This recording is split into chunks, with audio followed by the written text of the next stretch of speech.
Aula 1. Introdução. Olá, turma, e sejam todos muito bem-vindos à nossa primeira aula de Psicologia da Educação. É com grande entusiasmo que iniciamos esta jornada fascinante e transformadora por um campo do saber que está no coração do processo educativo. O que vamos explorar juntos ao longo deste curso não é apenas um conjunto de teorias abstratas, mas uma caixa de ferramentas práticas e conceituais que irá enriquecer profundamente a sua atuação como educador, gestor ou qualquer profissional que lide com o desenvolvimento de pessoas. Nosso objetivo principal é unificar os grandes temas da psicologia e mostrar como eles se conectam para responder a uma pergunta central, talvez a mais importante de todas para um educador: como seres humanos aprendem? Para começar, vamos definir o nosso campo de estudo. A psicologia da educação é uma área de conhecimento vibrante e interdisciplinar que se situa na confluência de dois grandes rios do saber, a psicologia e a pedagogia. Da psicologia, ela empresta o rigor científico na investigação dos processos mentais, do desenvolvimento humano, das emoções e do comportamento. Da pedagogia, ela herda o foco na prática educativa, nas metodologias de ensino e na organização do ambiente de aprendizagem. Portanto, a psicologia da educação não é apenas o estudo da mente na escola.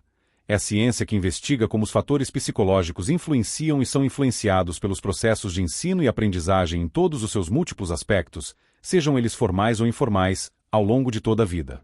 A importância deste campo é imensa e seu impacto reverbera por todo o mundo. Pensem na sala de aula. Por que um aluno aprende com facilidade um determinado conceito enquanto o outro, com a mesma explicação, apresenta dificuldades? Por que certas metodologias de ensino funcionam para uma turma e não para outra? Como a motivação, a ansiedade ou o ambiente familiar de uma criança impactam seu desempenho escolar?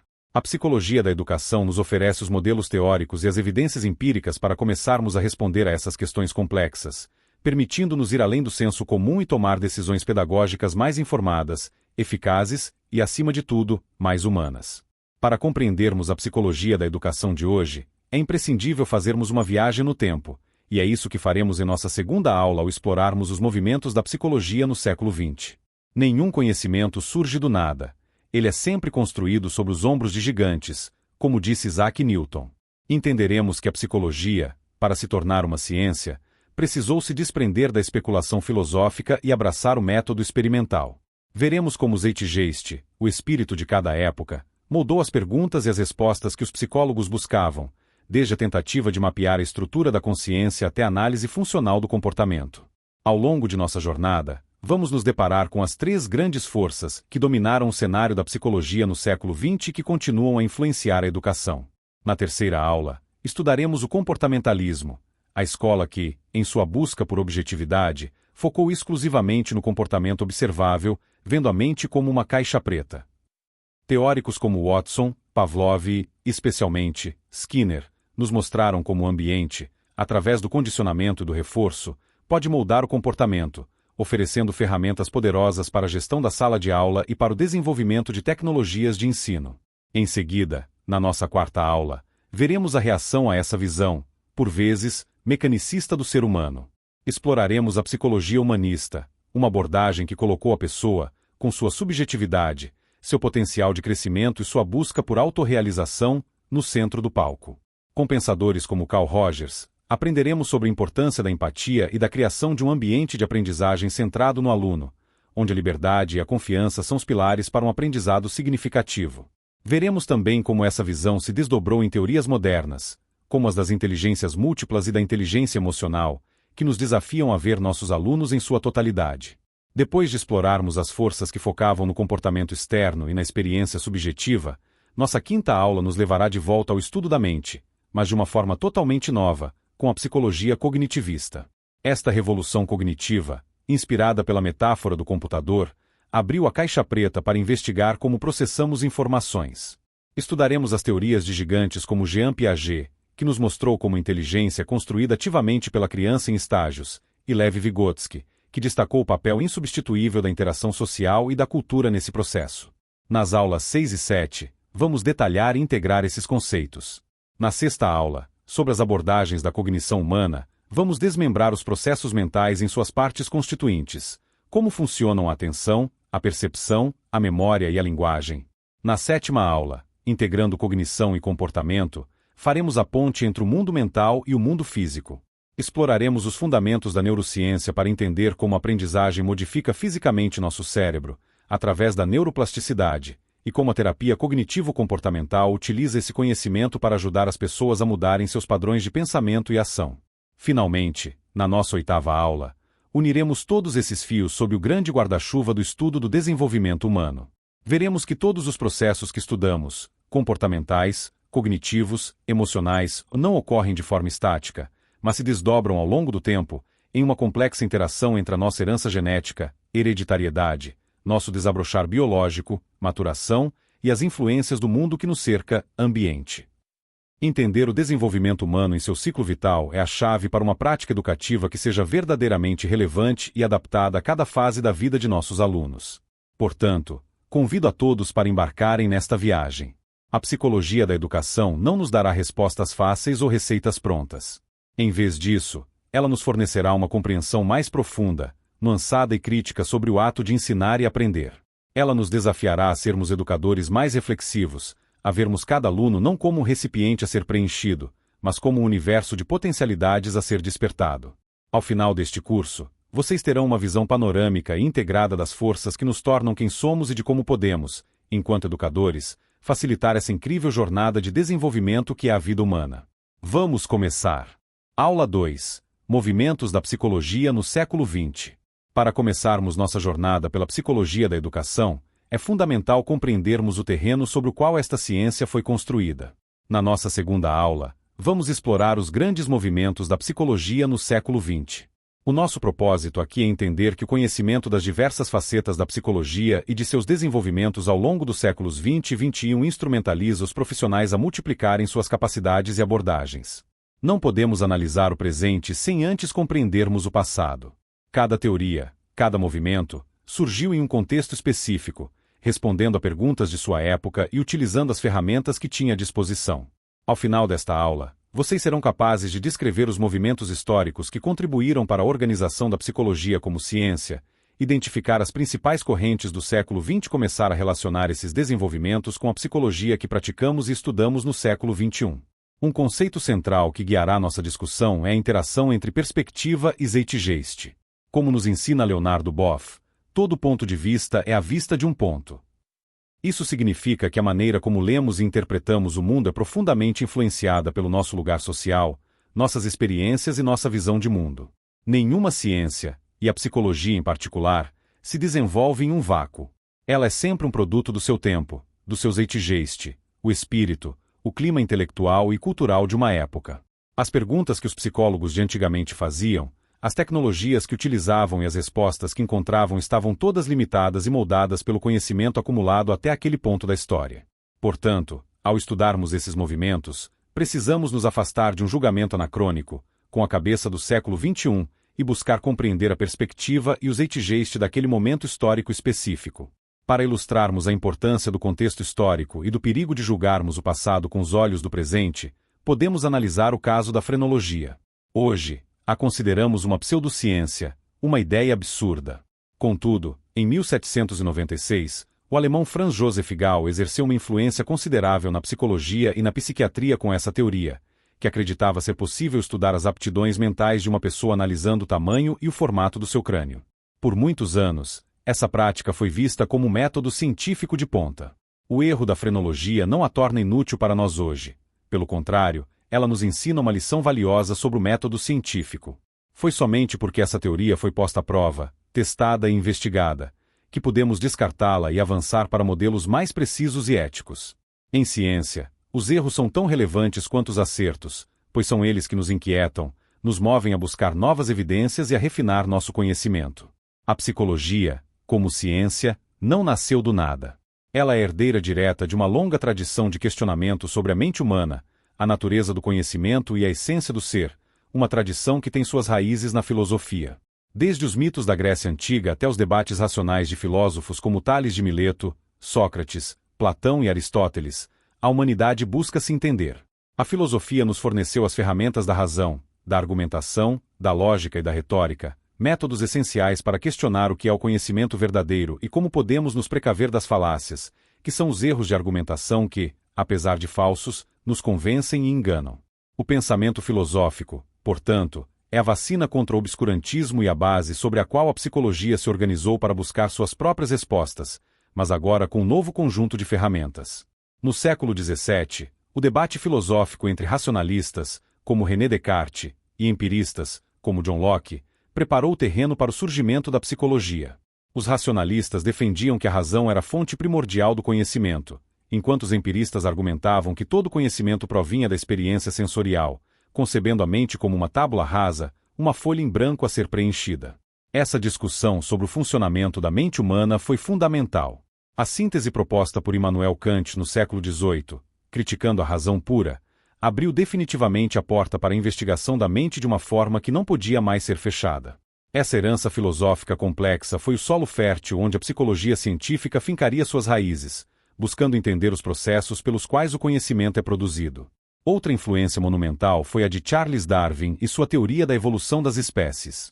Ao publicar A Origem das Espécies, Darwin não apenas revolucionou a biologia, mas também reposicionou o ser humano no mundo natural. Ele nos mostrou como uma espécie próxima das outras, sujeita às mesmas leis de adaptabilidade e sobrevivência. Essa ideia foi crucial para o desenvolvimento do funcionalismo na psicologia, uma escola de pensamento que, em vez de se focar no conteúdo da consciência, como faziam os estruturalistas, passou a investigar o papel adaptativo da consciência.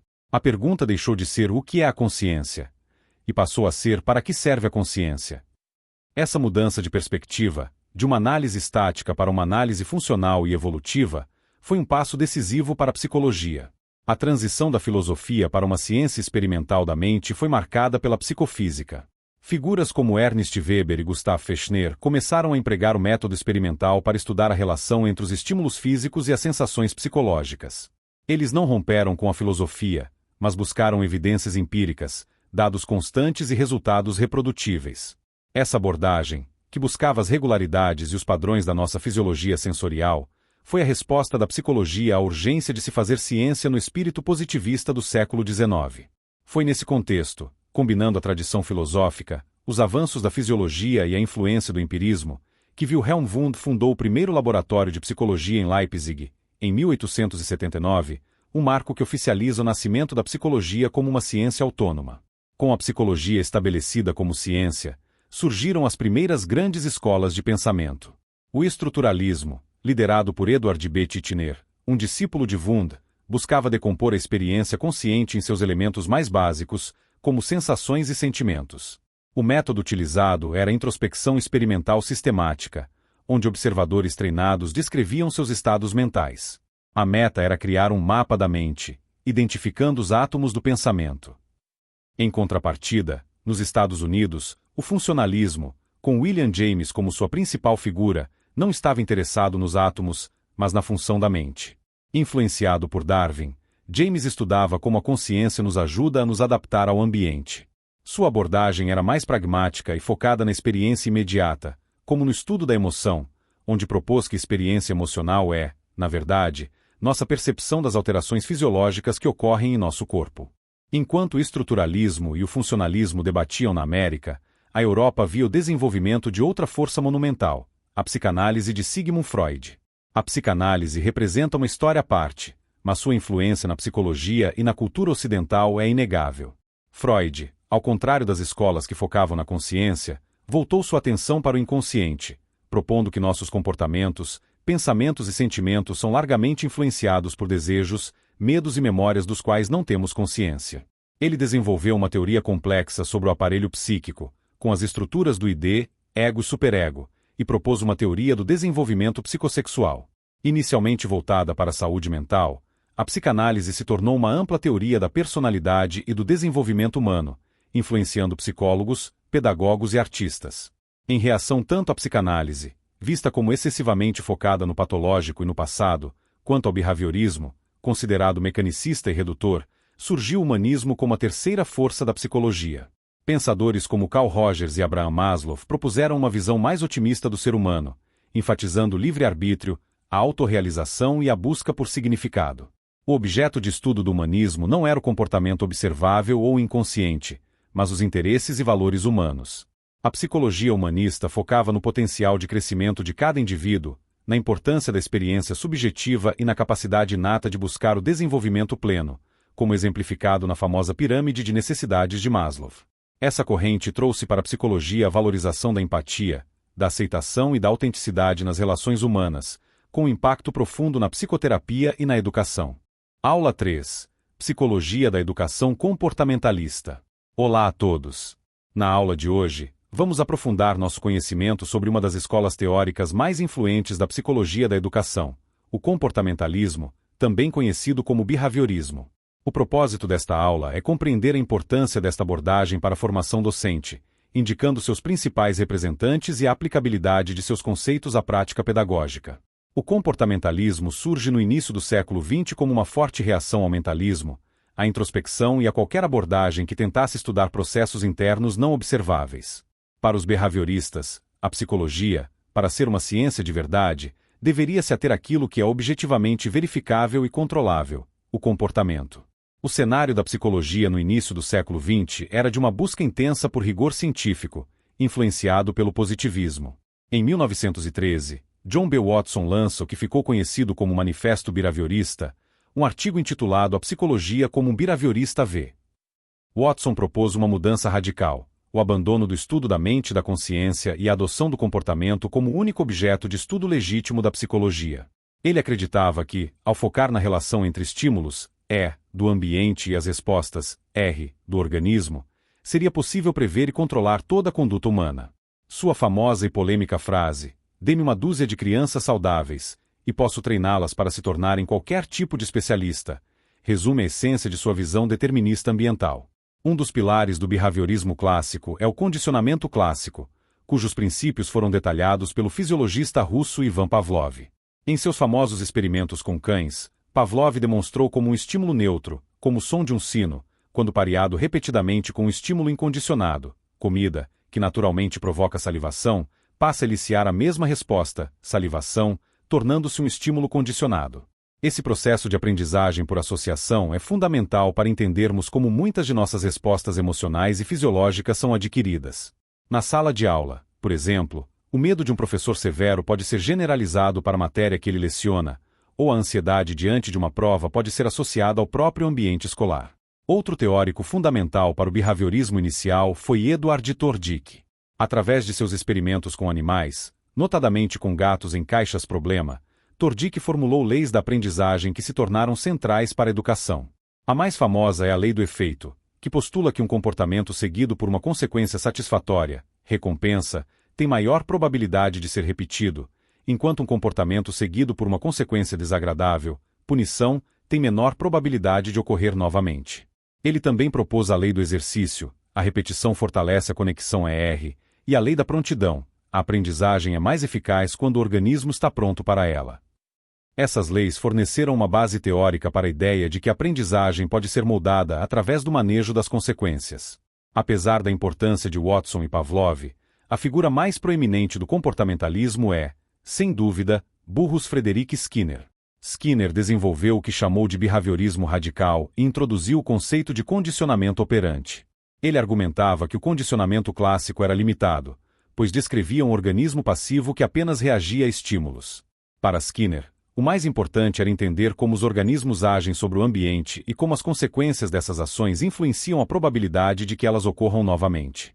O comportamento não é apenas eliciado, ele é emitido, ele opera sobre o mundo para produzir consequências. O conceito central do condicionamento operante é o reforço. Um reforço é qualquer consequência que aumenta a probabilidade de um comportamento se repetir. Skinner distinguiu dois tipos principais.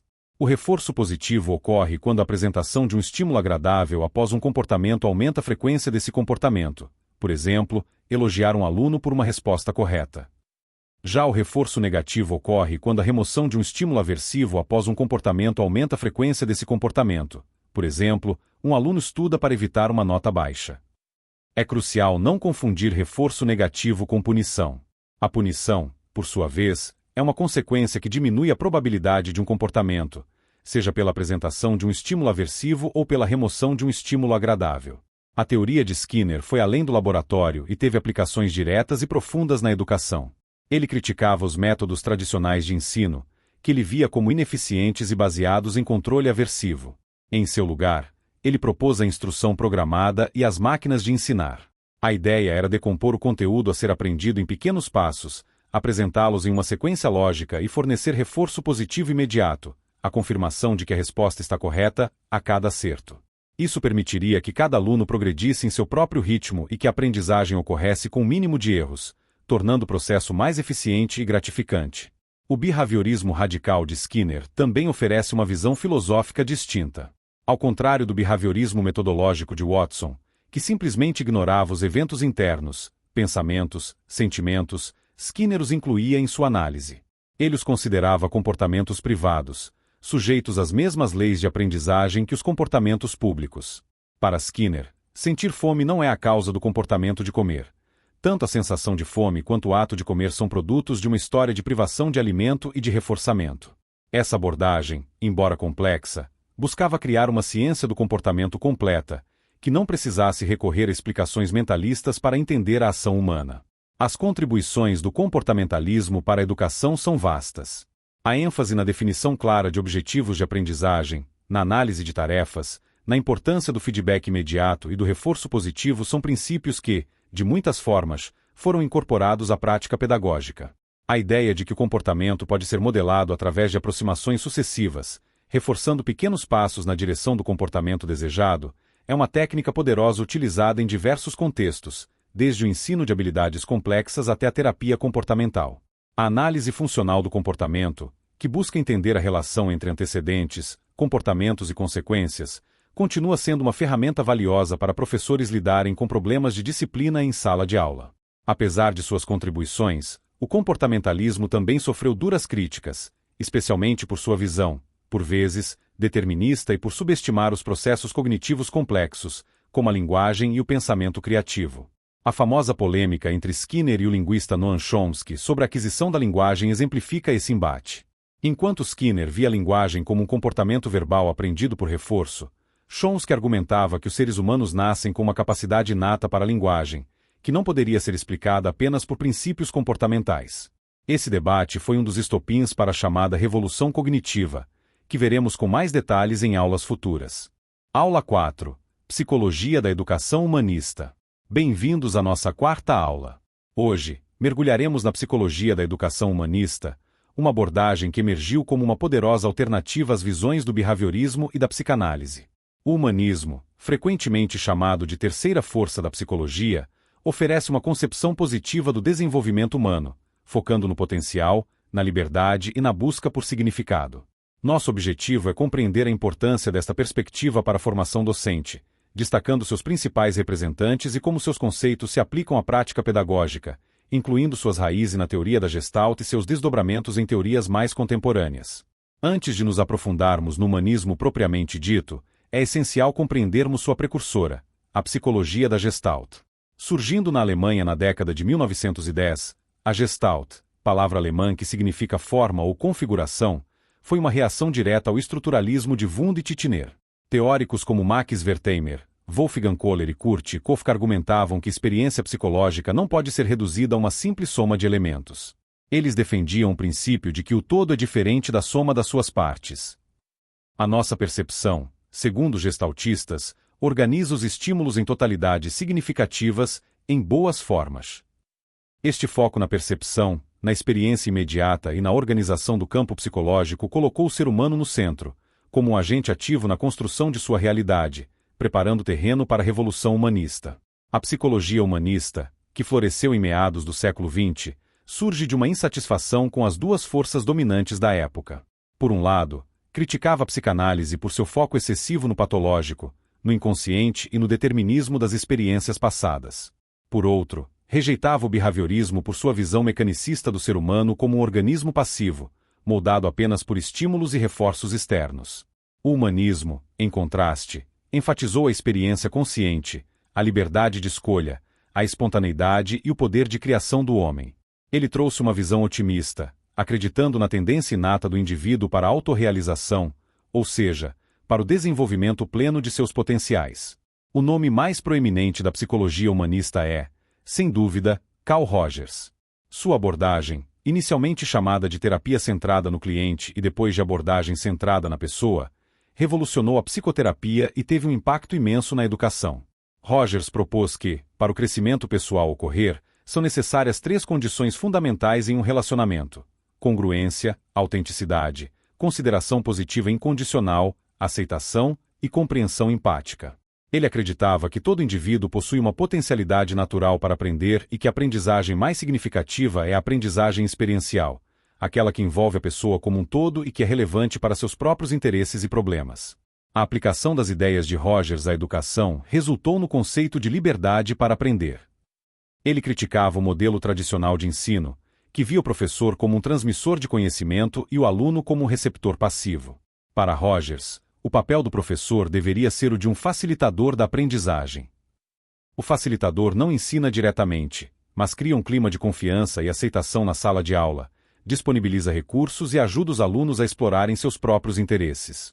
A aprendizagem, nesse modelo, parte do aluno, de seus problemas reais e práticos, tornando-se significativa e auto-iniciada.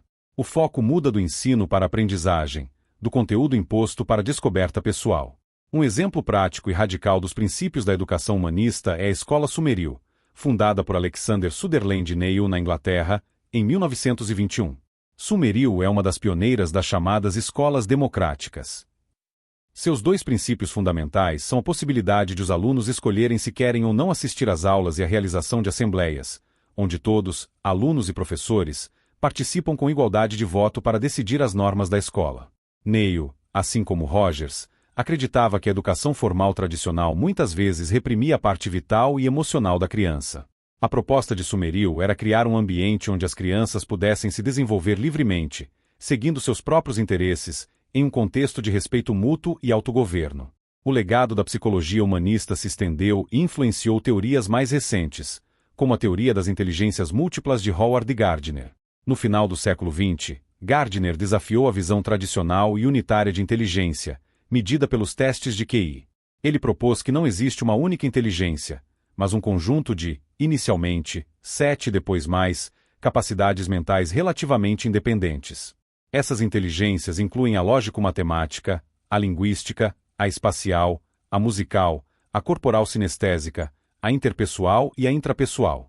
A teoria de Gardner ressoa com o viés humanista ao reconhecer que todos nós somos inteligentes, mas de maneiras diferentes, e que a educação deve centrar-se nas capacidades, forças e interesses de cada criança. A inteligência emocional, popularizada por Daniel Goleman na década de 1990, é outro desdobramento com claras raízes humanistas. Goleman argumentou que a capacidade de reconhecer, compreender e gerir as próprias emoções e as dos outros é tão ou mais importante para o sucesso na vida do que o QI. Sua teoria está diretamente ligada às inteligências interpessoal e intrapessoal de Gardner. Os 5 domínios básicos da inteligência emocional: autoconhecimento emocional, autocontrole, automotivação, empatia e sociabilidade, ecoam a ênfase humanista na experiência subjetiva, na autenticidade e na qualidade das relações interpessoais. Em termos práticos para a educação, as abordagens humanistas e seus desdobramentos nos convidam a repensar a sala de aula. Em vez de um ambiente uniforme, onde todos devem aprender a mesma coisa, da mesma maneira e no mesmo ritmo, somos desafiados a criar um espaço de múltiplas possibilidades. O professor precisa perceber quais alunos têm mais facilidade física, quais têm um raciocínio lógico mais apurado, quais são mais fortes em liderança e habilidades sociais. O desafio é criar um ambiente que não apenas reconheça, mas que estimule as diversas inteligências e que valorize o desenvolvimento emocional como parte fundamental do processo educativo. Concluindo, a psicologia humanista trouxe uma mudança de paradigma fundamental, o foco no aluno como um sujeito completo, ativo e com potencial inato para o crescimento. De Rogers a Gardner e Goleman, a mensagem central é a valorização da pessoa. A educação deixa de ser um mero processo de transmissão de informações para se tornar uma jornada de autodescoberta e desenvolvimento de potencialidades. O professor não é mais apenas um detentor do saber, mas um facilitador que cria as condições para que o aluno possa florescer em suas múltiplas capacidades, tornando a aprendizagem uma experiência verdadeiramente significativa e transformadora. Aula 5. Psicologia da Educação Cognitivista. Olá, turma! Chegamos à nossa 5ª aula, onde vamos nos aprofundar na psicologia da educação cognitivista. Esta é uma das 3 grandes escolas teóricas, junto com o humanismo e o comportamentalismo, que formam a tríade fundamental de nossa área. O cognitivismo representa um retorno ao estudo da mente, mas de uma forma completamente nova e com um rigor científico que o diferencia das abordagens mentalistas anteriores. Nosso propósito aqui é reconhecer a importância das ideias de teóricos como Jean Piaget e Lev Vygotsky, e identificar como teorias mais recentes, como o conectivismo, são compatíveis com a sociedade do conhecimento em que vivemos hoje. O cognitivismo, que ganhou força a partir da década de 1950 e explodiu nas décadas seguintes, surgiu como uma resposta às limitações do behaviorismo. Enquanto os behavioristas insistiam em focar apenas no comportamento observável, os cognitivistas argumentavam que era impossível entender a complexidade da ação humana sem estudar os processos mentais internos. Eles queriam abrir a caixa preta da mente para investigar como as pessoas percebem, aprendem, recordam e pensam sobre informação. Funções cognitivas como raciocinar, falar e memorizar tornaram-se o foco central de estudo, marcando uma verdadeira revolução cognitiva na psicologia. Um dos pioneiros e talvez o nome mais conhecido da psicologia cognitivista é o biólogo suíço Jean Piaget. Sua teoria, conhecida como epistemologia genética, busca responder a uma pergunta fundamental: como o conhecimento é construído? Piaget, através da observação cuidadosa de seus próprios filhos, percebeu que as crianças não são meras receptoras passivas de informação, mas construtoras ativas do seu próprio conhecimento. Ele notou que crianças da mesma idade cometiam tipos de erros semelhantes, o que o levou a propor que o desenvolvimento cognitivo ocorre em uma série de estágios sequenciais e universais. A teoria de Piaget é centrada em dois processos fundamentais que permitem a adaptação do indivíduo ao meio: a assimilação e a acomodação. A assimilação é o processo de incorporar novas informações a esquemas mentais já existentes. Por exemplo, uma criança que aprendeu o esquema para cachorro pode, inicialmente, chamar um cavalo de cachorro grande. A acomodação, por outro lado, é o processo de modificar esses esquemas existentes para se adequar a novas informações. Quando a criança aprende a distinção, ela cria um novo esquema para cavalo. É através desse processo contínuo de equilibração entre assimilação e acomodação que a inteligência se desenvolve. Piaget descreveu o desenvolvimento cognitivo em 4 estágios principais. O primeiro é o estágio sensório-motor, do nascimento aos 2 anos, onde a criança conhece o mundo através de suas percepções e ações. O segundo é o pré-operatório, dos 2 aos 6 a 7 anos, marcado pelo desenvolvimento da linguagem e do pensamento simbólico, mas ainda caracterizado pelo egocentrismo. O terceiro é o operatório concreto, dos 7 aos 11 anos, quando a criança desenvolve o pensamento lógico, mas apenas para objetos e eventos concretos. Por fim, o estágio operatório formal, a partir dos 12 anos, onde o indivíduo se torna capaz de pensar de forma abstrata, hipotética e dedutiva. Outro gigante do cognitivismo, que oferece uma perspectiva complementar e, por vezes, contrastante à de Piaget, é o psicólogo russo Lev Vygotsky. Enquanto Piaget focou no desenvolvimento como um processo largamente individual e biológico, Vygotsky enfatizou o papel fundamental das interações sociais e da cultura. Para ele, o desenvolvimento cognitivo é um processo de internalização de ferramentas e signos culturais, principalmente a linguagem. As funções psicológicas superiores, como a atenção voluntária e o pensamento abstrato, aparecem primeiro no nível social, interpessoal, e só depois são internalizadas no nível individual, intrapessoal. Um conceito central na teoria de Vygotsky é a zona de desenvolvimento proximal, ZDP. A ZDP é a distância entre o nível de desenvolvimento real de uma criança, o que ela consegue fazer sozinha, e o seu nível de desenvolvimento potencial, o que ela consegue fazer com a ajuda de um adulto ou de um colega mais capaz. Para Vygotsky, a aprendizagem mais eficaz é aquela que ocorre dentro dessa zona, puxando o desenvolvimento para frente.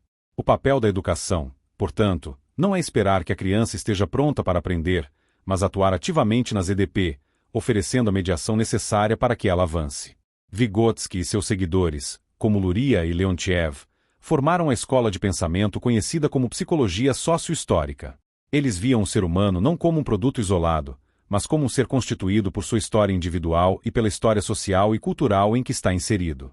A linguagem, nesse contexto, não é apenas um produto do desenvolvimento cognitivo, como em Piaget, mas a ferramenta fundamental que organiza o pensamento e possibilita as funções mentais superiores.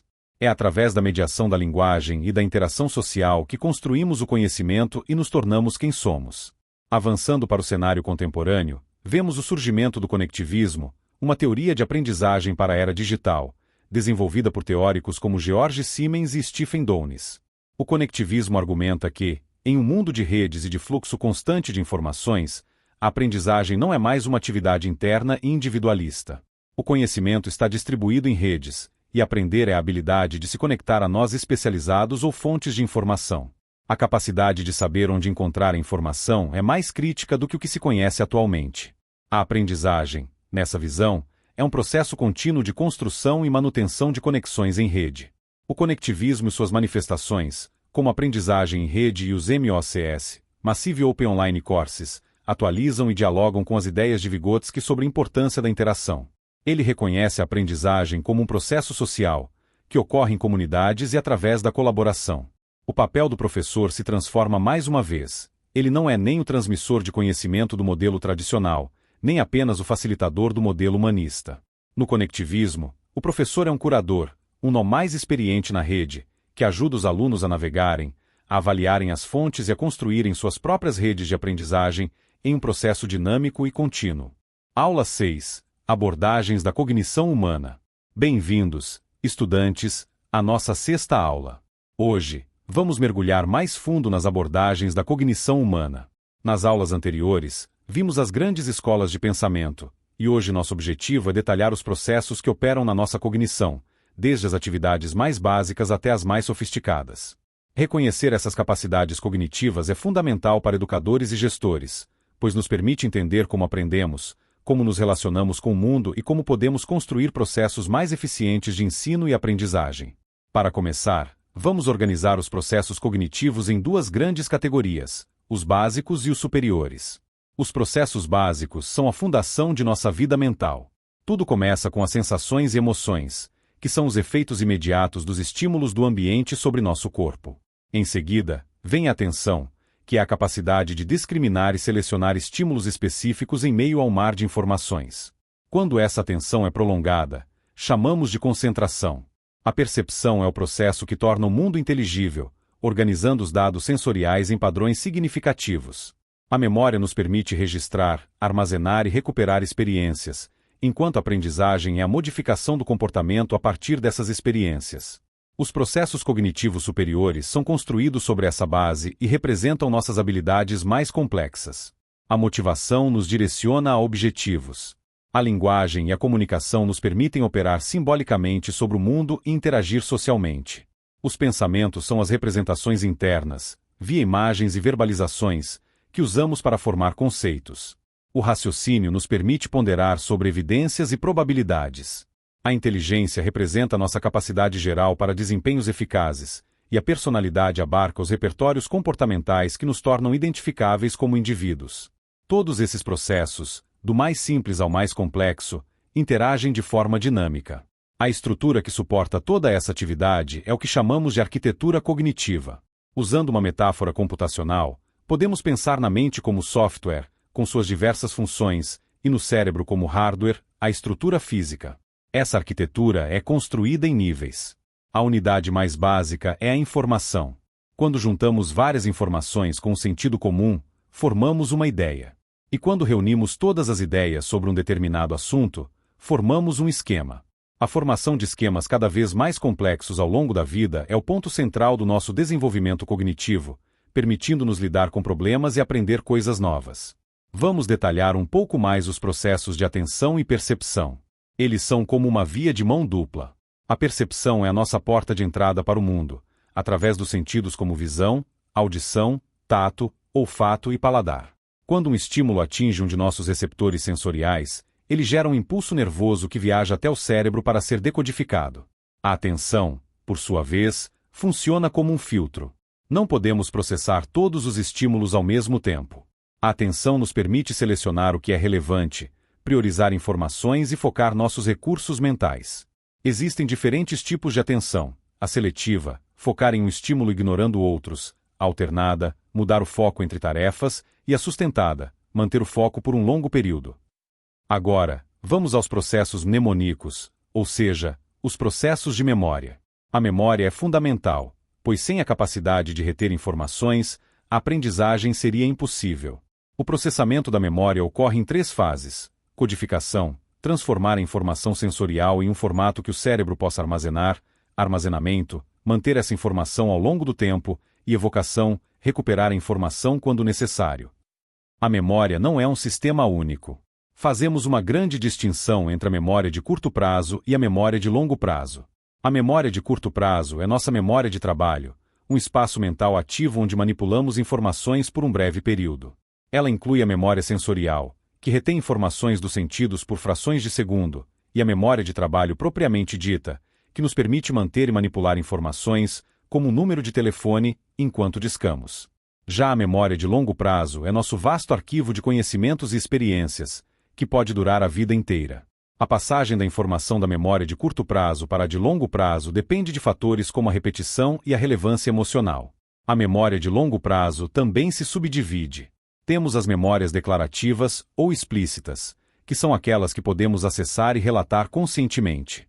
Elas se dividem em memória episódica, nossas experiências pessoais, os episódios de nossa vida, e memória semântica, nosso conhecimento geral sobre o mundo, como o significado das palavras ou fatos históricos.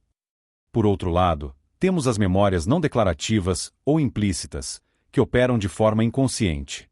Elas incluem as memórias procedurais, habilidades motoras, como andar de bicicleta, o priming, quando um estímulo prévio influencia nossa resposta a um estímulo posterior, e as memórias formadas por condicionamento.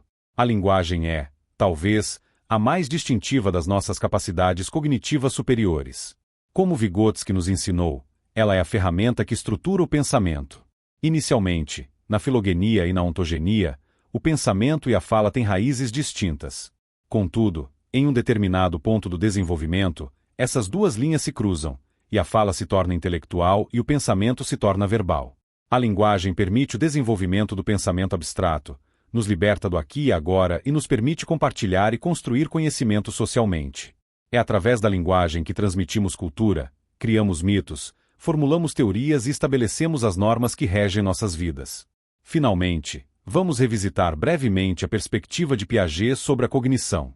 Ele via o desenvolvimento como uma construção, onde a criança passa por estágios, assimilando e acomodando informações para se adaptar. A linguagem, para Piaget, era mais um produto do que uma ferramenta do desenvolvimento cognitivo, emergindo a partir da inteligência sensório-motora. Essa visão contrasta com a de Vygotsky, que via a linguagem como motor do pensamento. Ambas as perspectivas, no entanto, nos mostram a incrível jornada da cognição humana, desde as sensações básicas até a complexa capacidade de criar teorias sobre o mundo e sobre nós mesmos. Aula 7. Integrando cognição e comportamento. Olá a todos! Na nossa 7ª aula, vamos tratar de um tema que integra muito do que vimos até agora, a relação entre cognição e comportamento. A interseção da psicologia com outras áreas, especialmente as neurociências, é uma tendência crescente e fundamental. O rigor experimental do behaviorismo exigiu que as teorias fossem testadas, e a terapia cognitivo-comportamental, que vamos explorar hoje, segue esse preceito de ter suporte empírico. Nosso objetivo é reconhecer as estruturas neurológicas que dão origem aos nossos comportamentos e analisar as implicações clínicas dos pressupostos da terapia cognitivo-comportamental, TCC. Para entender a integração entre mente e corpo, cognição e comportamento, precisamos primeiro olhar para os fundamentos da neurociência. A ideia de que o cérebro, e não o coração, é o centro de nossas emoções e comportamentos, é relativamente recente na história humana. Por milênios, o coração foi visto como a sede do espírito. Foi apenas com pensadores como Hipócrates na Grécia Antiga, e mais decisivamente a partir do século XVII, que o cérebro passou a ser considerado o principal órgão da mente. O século XIX foi um divisor de águas, com a descoberta dos nervos como fios condutores, a localização de funções específicas no cérebro, como a área de Broca para a fala, e, finalmente, a descoberta do neurônio como a célula-chave do sistema nervoso. O nosso sistema nervoso é uma rede hierárquica incrivelmente complexa. Ele é composto por cerca de 86 bilhões de neurônios e ainda mais células da glia, que dão suporte. Anatomicamente, dividimos o sistema nervoso em central, SNC, que compreende o encéfalo e a medula espinhal, e periférico, SNP, que são os nervos que se projetam para o resto do corpo. O cérebro, por sua vez, é dividido em 2 hemisférios, cada um com seus lobos, frontal, parietal, temporal e occipital, cada qual com funções especializadas, mas que trabalham de forma integrada. O lobo frontal, por exemplo, é crucial para o planejamento, a tomada de decisões e a personalidade, funções que integram cognição e comportamento. Essa integração é possível graças a um processo chamado neuroplasticidade. A neuroplasticidade é a capacidade do cérebro de se modificar em resposta à experiência. Quando aprendemos algo novo, conexões entre neurônios, sinapses, são criadas ou fortalecidas. Essa mudança neurológica, derivada da experiência, é a base biológica da aprendizagem e da memória. Isso desmistifica a ideia de que usamos apenas 10% do nosso cérebro. Na verdade, o utilizamos por inteiro, e ele está constantemente se reorganizando. Essa capacidade de mudança não só permite a aprendizagem, mas também a recuperação de lesões e a adaptação a novas circunstâncias ao longo de toda a vida. A neurociência também nos ajuda a entender as bases biológicas dos transtornos mentais. O modelo antigo, que buscava um único gene para cada transtorno, se mostrou insuficiente. Hoje, entendemos os transtornos mentais a partir de modelos mais complexos, como o da epistasia e da epigenética. A epistasia refere-se à interação entre múltiplos genes, que podem criar uma vulnerabilidade. A epigenética estuda como o ambiente liga ou desliga certos genes. Isso significa que os transtornos mentais não são puramente genéticos nem puramente ambientais, mas o resultado de uma interação complexa entre uma predisposição genética, natureza, e as experiências de vida, criação. É neste contexto que a terapia cognitivo-comportamental, TCC, se desenvolveu. Surgindo na década de 1960, a partir do trabalho de psiquiatras como Aaron Beck, a TCC foi uma evolução do behaviorismo. Enquanto a primeira geração de terapias comportamentais focava em mudar o comportamento público, a TCC incorporou a revolução cognitiva, buscando compreender e intervir no processamento mental. Beck, ao tratar pacientes com depressão, notou que eles tinham cadeias de pensamentos negativos que pareciam surgir espontaneamente, os quais ele chamou de pensamentos automáticos. O pressuposto central da TCC é que não são as situações em si que nos afetam, mas a maneira como as interpretamos. Nossos pensamentos influenciam nossas emoções e nossos comportamentos.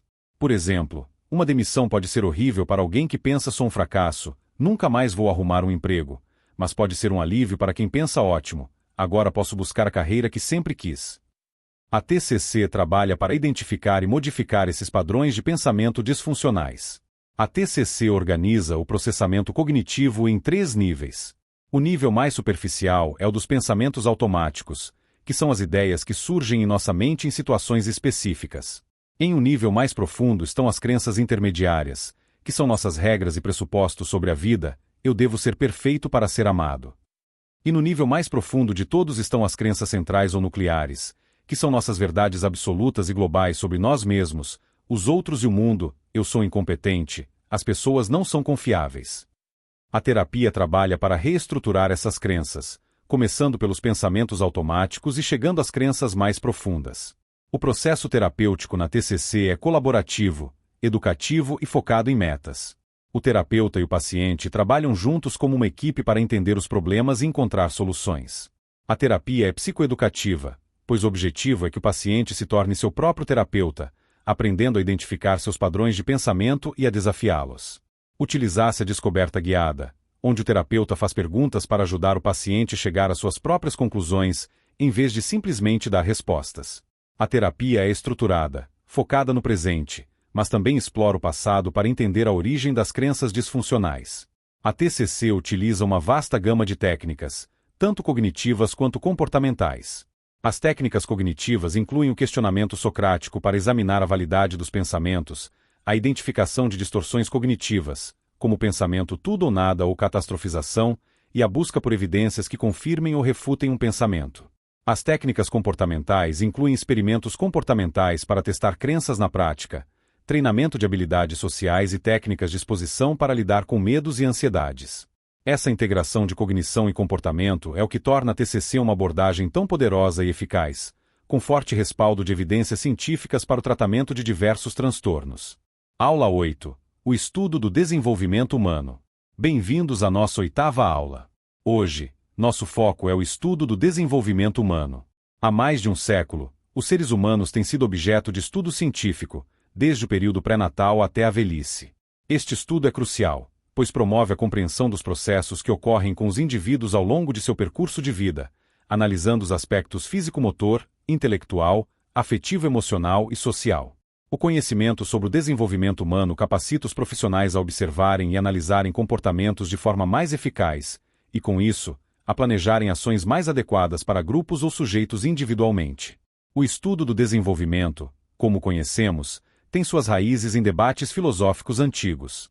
Pensadores como John Locke, com sua ideia da tábula rasa, defendiam que o ambiente era o principal moldador da psique. Em contraste, Jean-Jacques Rousseau e Immanuel Kant ressaltavam a existência de características inatas.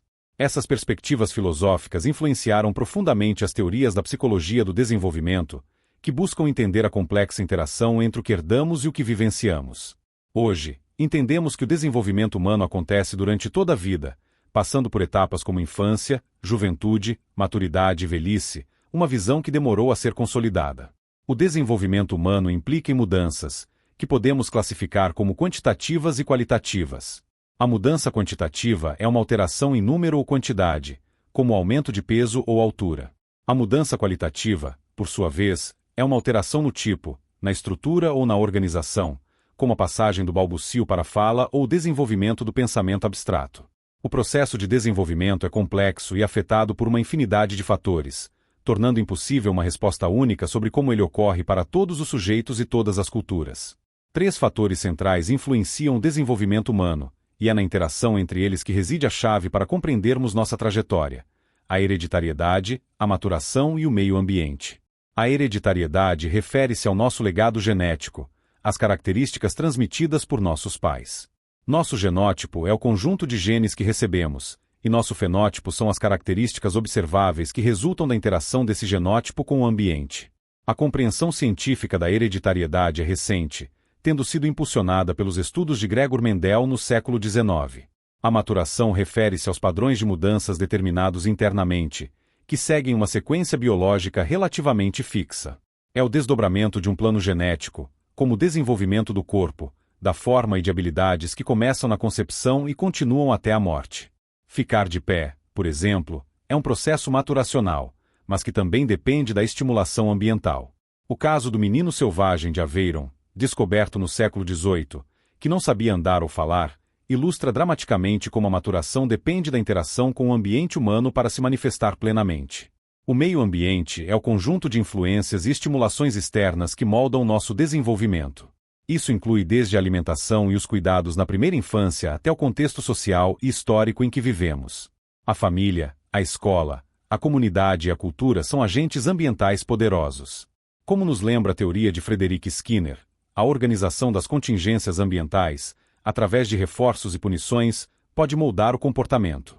Da mesma forma, a abordagem do ciclo vital de Paul Baltes nos ensina que o desenvolvimento é sempre influenciado pelo contexto histórico e cultural. A ciência do desenvolvimento humano busca, através do método científico, entender como esses fatores interagem. Ela utiliza uma variedade de técnicas, como a observação, estudos de caso, estudos longitudinais, acompanhando os mesmos indivíduos ao longo do tempo, e transversais, comparando diferentes grupos etários em um mesmo momento. O objetivo é construir teorias que nos ajudem a organizar os fatos, interpretar seus significados e explicar as características comuns e as variações individuais no desenvolvimento. Ao longo da história da psicologia, grandes teóricos ofereceram diferentes lentes para olharmos o desenvolvimento. Piaget focou no desenvolvimento cognitivo como uma construção individual através de estágios. Skinner nos mostrou o poder do ambiente no molde do comportamento através do reforço. Vygotsky destacou a importância da interação social e da cultura como motores do desenvolvimento. Freud articulou a infância na origem da nossa vida psíquica e dos nossos conflitos. E Erik Erikson expandiu essa visão, propondo que o desenvolvimento psicossocial ocorre ao longo de todo o ciclo de vida, com desafios específicos em cada fase. Hoje, o consenso na ciência do desenvolvimento é que não há uma resposta simples ou um único fator determinante. A hereditariedade, a maturação e o ambiente interagem de forma complexa e contínua ao longo de toda a nossa vida. Não se trata de natureza versus criação, mas de natureza e criação. Nossos genes nos dão um potencial, mas é o ambiente, a cultura, a educação e nossas próprias ações que determinarão como esse potencial se desenvolverá. O estudo científico do desenvolvimento humano, portanto, é essencial para compreendermos o processo pelo qual passamos durante toda a vida. A partir do conhecimento adquirido nesses estudos, profissionais das mais diversas áreas, educação, saúde, assistência social, podem trabalhar para melhorar as relações sociais, a qualidade de vida e a saúde mental dos indivíduos. Ao entendermos as influências que nos moldam, podemos criar ambientes mais favoráveis, planejar intervenções mais eficazes e ajudar cada pessoa a alcançar seu pleno potencial em cada fase do ciclo vital. Aula 9. Revisão, síntese e conclusão. Caros alunos, chegamos à nossa nona e última aula, um momento de revisão e síntese. Ao longo de nossa jornada, percorremos um vasto território, explorando as principais escolas de pensamento, os processos cognitivos e as forças que moldam o desenvolvimento humano. O objetivo desta aula final é integrar todo esse conhecimento, tecendo as conexões entre as diferentes abordagens para que tenhamos uma visão mais completa e plural da psicologia da educação. Vamos recapitular os principais pontos de cada aula para consolidar nosso aprendizado. Nossa jornada começou na aula 2, com os movimentos da psicologia no século XX. Ali, estabelecemos a importância do Zeitgeist, o espírito do tempo, para entender que nenhuma teoria surge em um vácuo.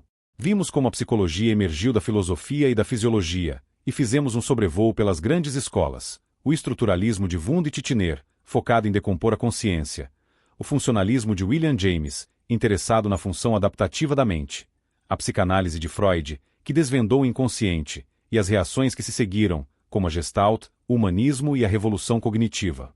Na aula 3, mergulhamos no comportamentalismo. Aprendemos que, para teóricos como Watson, a psicologia deveria ser uma ciência do comportamento observável. Detalhamos o condicionamento clássico de Pavlov, que nos mostrou como aprendemos por associação, e as leis da aprendizagem de Tordick, especialmente a lei do efeito. Em seguida, avançamos para o behaviorismo radical de B.F. Skinner e seu conceito de condicionamento operante, entendendo que nosso comportamento é moldado por suas consequências, através de processos de reforço e punição. Vimos, também, suas aplicações diretas na educação. A aula 4 nos apresentou a psicologia humanista como a terceira força. Vimos como a Gestalt preparou o terreno com sua ênfase no todo e na percepção.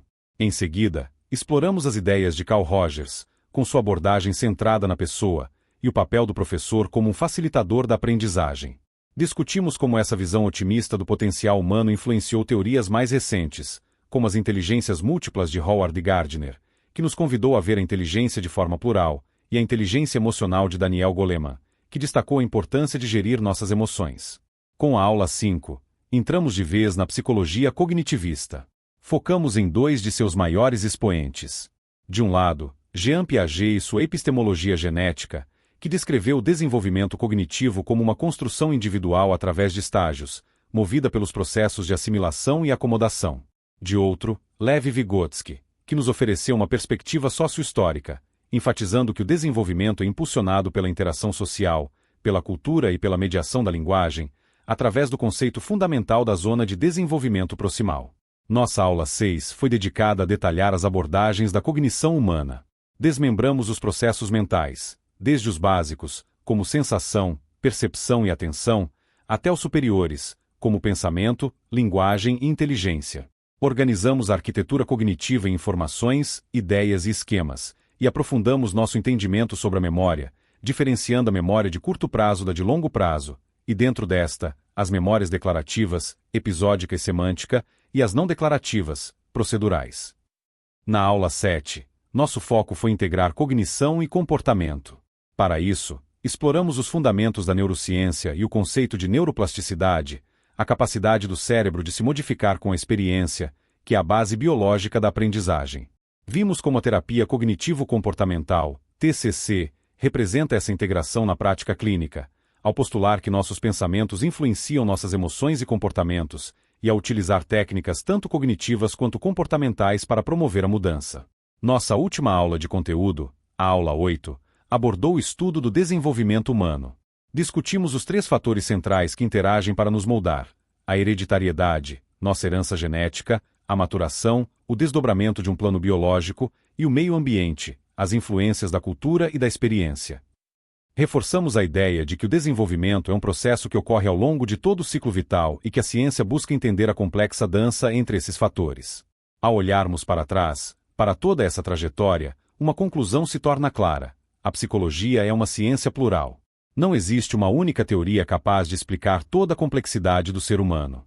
O behaviorismo nos deu ferramentas poderosas para entender e modificar o comportamento.